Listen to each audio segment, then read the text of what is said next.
Assalomu alaykum. Kanalimda sizlarni ko'rib turgandan xursandman.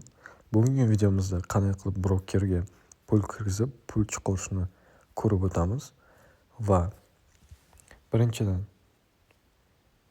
agar video yoqsa, sizlarga copy trading nimaligini, masalan, balansda hozir $3400 pulim bor. Bir nima deyapman, значит, shu narsani tushunaman. Shu uchun bu dars copy tradingni o'tamiz. Masalan, birov qilgan sotib olgan monetalarni sotib olishni va foydaga chiqishni tushuntirib o'taman. O'zim lichni Exness va XM bilan savdo qilaman. Bu yerda asosiy akkaunt emas, shu uchun просто ko'rsatib o'taman. Ko'p kishiga qiziq bo'libdi. Kommentariyada o'qib chiqdim, qanday qilib Humo orqali to'ldirsa bo'ladi, shuni video qilib chiqarib ber dedim. Shu uchun video chiqyapti. Bu yerda mana подтверждение данных, мой счет. Bu narsalarni to'ldirishni ko'p kishi bilsa kerak. Agar kim tushunmasa, oldingi videolarni ko'rib chiqsa bo'ladi. Hozirgi videomiz tematikasi. Bu yerda пополнить degan joy bor. Mana. И вывести средства. Пополнить degan joyga pul kirgizsak, вывести qilish uchun, pulni chiqarish uchun вывестиga bosamiz. Hozir mana bu yerda mana пополнить degan joy bor. Mana пополнitga bosamiz.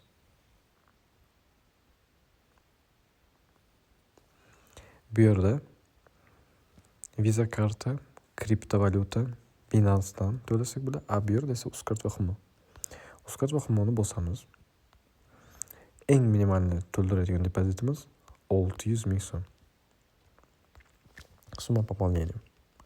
Bu yerda 600 ming so'm bu $44.69 bo'lar ekan. Shu uchun пополнitni bosamiz. Nomer shota. Sizlarga shot ochishni o'tgan darsda tushuntirib o'tganim shunday ko'rsatib bo'ladi. Подтвердить qilamiz.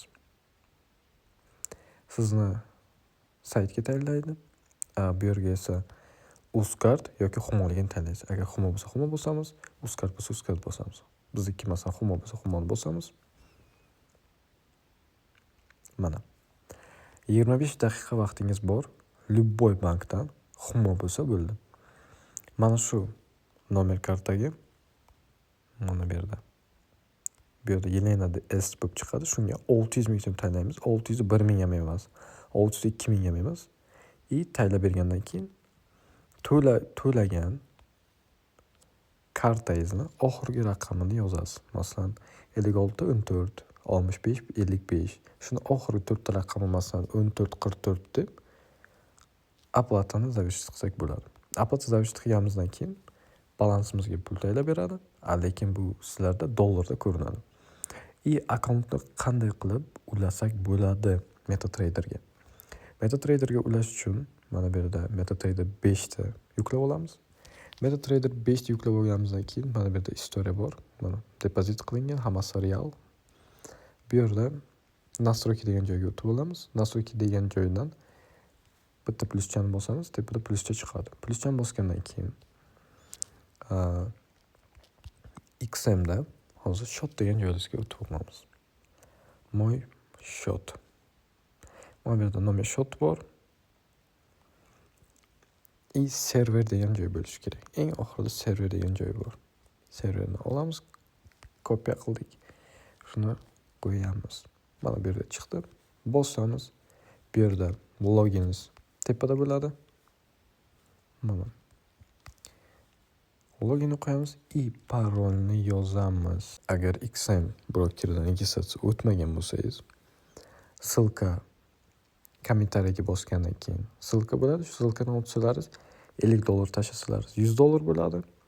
Sizlarga foydasi ancha tegadigan narsa. Shuning uchun foydalanib olish kerak. Registratsiyadan o'tish uchun qolgan videolarni ham ko'rib chiqsalaringiz bo'ladi. Bu narsalarni tushunmasalaringiz